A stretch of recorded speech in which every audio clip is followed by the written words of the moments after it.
La guerre en Iran menée par les États-Unis, qui devait durer que quelques semaines, continue de s'éterniser. Alors, Sabrina, le président Trump s'est dit à nouveau confiant qu'un accord avec l'Iran va se conclure bientôt. Ouais, le président américain a même dit aujourd'hui que tout va bien, encore une fois, que tout va bien également pour les forces armées américaines qui se retrouvent, en fait, pendant le conflit de la guerre en Iran, que tout se déroule, en fait, comme prévu. Donc, Donald Trump a réitéré que l'économie de l'Iran ne va pas très bien, qu'elle s'effondre. Le président américain a même, d'ailleurs, été briefé là, aujourd'hui pour examiner de nouvelles options militaires pour faire pression sur l'Iran. On l'écoute.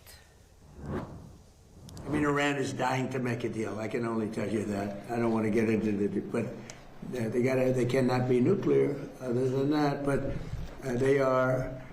Their Navy's gone. Their Air Force is gone. Every ounce of any form of equipment practically is gone.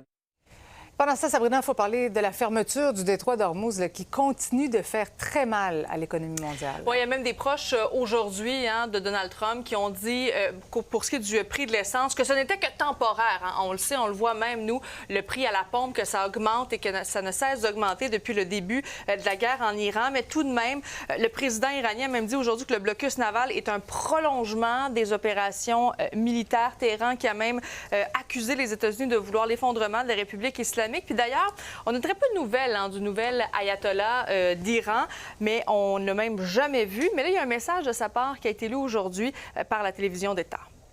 Donc,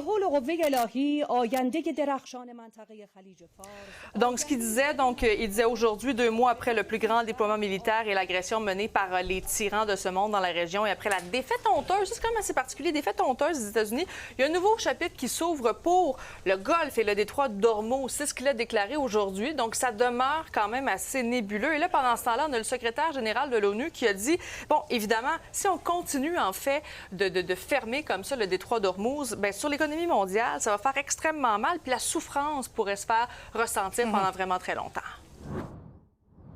I'm deeply concerned about the curtailment of navigational rights and freedoms in the area of the Strait of Hormuz, impeding the delivery of oil, gas, fertilizer, and other critical commodities, disrupting energy, transport, manufacturing, and food markets, and strangling the global economy. As with every conflict, the whole of humanity is paying the price, even if a few are reaping huge profits.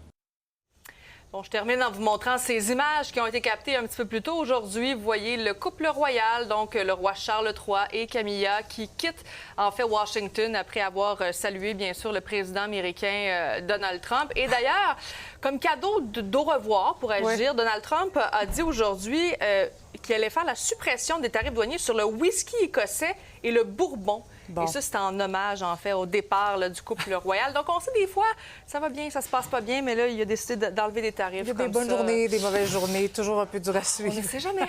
Merci, Sabrina.